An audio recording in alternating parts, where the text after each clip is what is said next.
Tema número 5, módulo número 5. Análisis del liderazgo cristiano desde el punto de vista espiritual. Primera parte. Es muy común escuchar en círculos conservadores que la palabra líder no está en la Biblia y que, por lo tanto, deberíamos usar solo términos como siervo o pastor. Sin embargo, ese es un argumento lingüístico, no teológico. Origen resumido, etimología. La palabra líder proviene del inglés antiguo laedan, que significa guiar, conducir o llevar a alguien por un camino. No implica jefe en el sentido de dueño, como un patrón de hacienda, sino guía en el sentido de alguien que conoce la ruta y va adelante para mostrarla. ¿Por qué no es antibíblico? El rechazo a la palabra líder suele nacer de la ignorancia sobre los idiomas originales. Aunque la palabra española líder, que es un anglicismo moderno, no aparece en la versión Reina Valera 1960, el concepto y la función inundan las escrituras en hebreo y griego.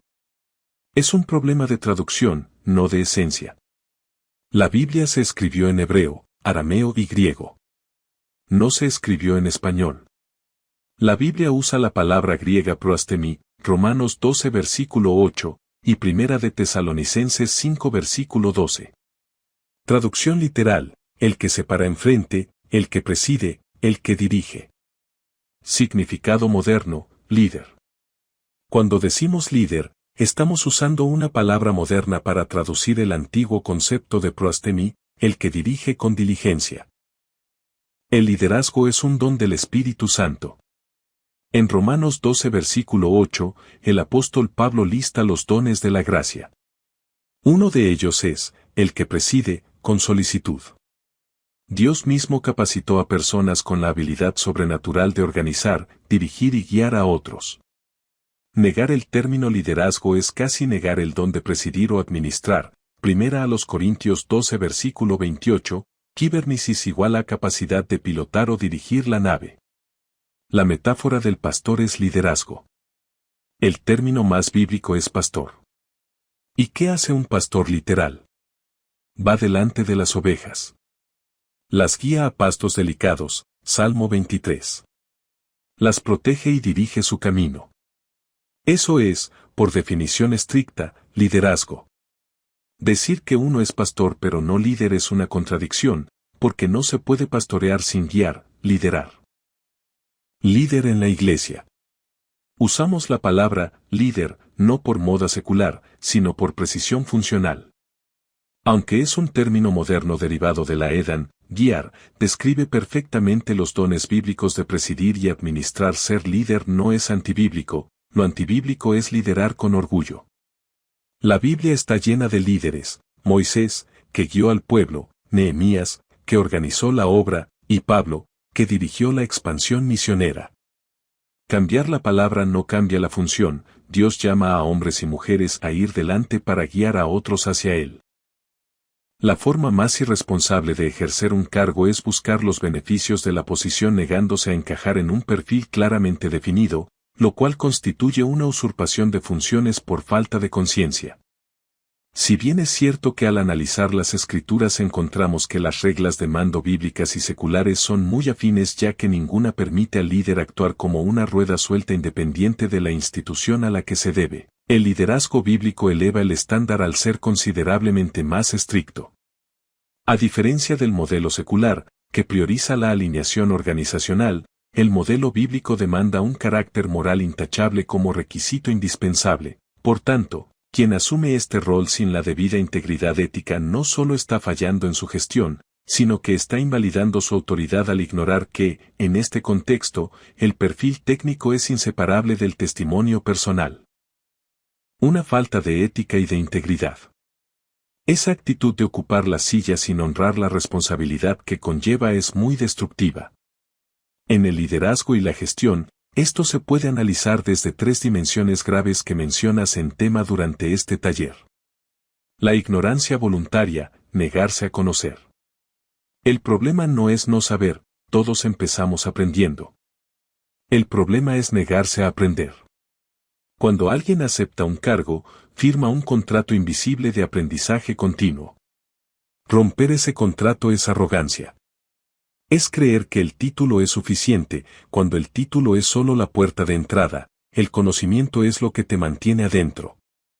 Conexión con lo anterior, aquí es donde esa persona opera basándose puramente en opiniones, su ego, en lugar de buscar conocimiento, la realidad del cargo. Muchos asumen posiciones sin tener la debida conciencia de por qué las obtuvieron. Se niegan a conocer las funciones reales de su puesto, convirtiéndose en figuras decorativas que ocupan un espacio vital sin ejercer la labor. Ocupar la silla sin honrar el propósito es un acto de egoísmo que daña a la organización. El líder intocable, la voz de Dios, existe una corriente peligrosa de líderes que, para evitar sus deberes, establecen sus propias normas y se describen a sí mismos como la voz exclusiva de Dios. Su objetivo es anestesiar la conciencia de los seguidores para evitar ser cuestionados. Usan la divinidad como escudo para proteger su incompetencia administrativa, olvidando que un Dios de excelencia y verdad nunca respaldaría una gestión disfuncional y oscura. La naturaleza de la autoridad, por instinto o por razonamiento.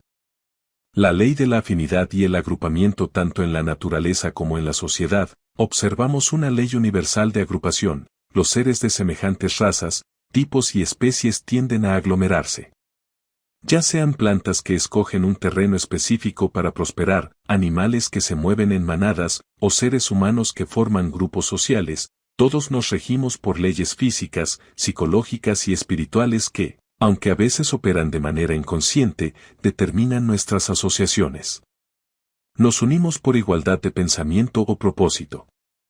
El liderazgo de la manada, instintivo, en los grupos más básicos, surge un líder por instinto de supervivencia. El grupo sigue al que ostenta la fuerza y el poder para proteger a los demás. Este es un liderazgo reactivo y visceral. La manada no analiza, solo reacciona ante la fuerza del líder. Es una posición ganada por dominancia, diseñada para la preservación física, pero carente de propósito trascendente. El liderazgo racional, consciente, a diferencia del animal, el ser humano posee capacidad de análisis. El verdadero liderazgo en nuestra sociedad no debe regirse por el instinto de la manada, sino por la conciencia de la capacidad. Un líder racional no obtiene su posición por ser el más fuerte o ruidoso, sino porque las personas seres pensantes y analíticos reconocen sus habilidades reales. Aquí, la autoridad no se impone por la fuerza, se otorga por el reconocimiento de la idoneidad. Dios no desea asignar un macho alfa que proteja por instinto a su pueblo, sino un guía competente que dirija con sabiduría. No seáis como el caballo, o como el mulo, sin entendimiento. Salmos 32 versículo 9. Dios no nos llama a ser o seguir líderes por instinto de manada, sino a discernir el espíritu y la capacidad. Hechos 6 versículo 3, buscad hombres de buen testimonio, llenos del espíritu y de sabiduría.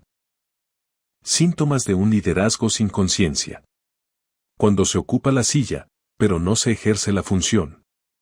La tiranía de la opinión, el rechazo al conocimiento. Decisiones por capricho. El líder toma decisiones basadas en lo que siente o lo que le parece, ignorando datos, manuales o la realidad técnica del cargo. Alergia a la capacitación, se niega a aprender o actualizarse. Cree que el nombramiento le dio automáticamente toda la sabiduría necesaria, lo cual es falso. Rechazo al consejo experto. Cuando alguien con más conocimiento le sugiere algo, lo toma como un ataque personal en lugar de una ayuda para la gestión. La definición de liderazgo es influencia. No importa si se llama pastor, guía, coordinador o portero.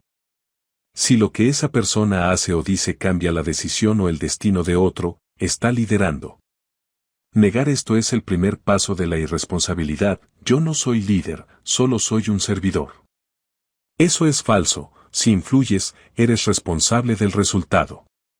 Un líder es una persona que ocupa cualquier posición que influya en el rumbo. En una empresa, el empleado obedece porque hay un salario, contrato transaccional. En la iglesia o voluntariado, la persona obedece por fe y confianza, contrato relacional.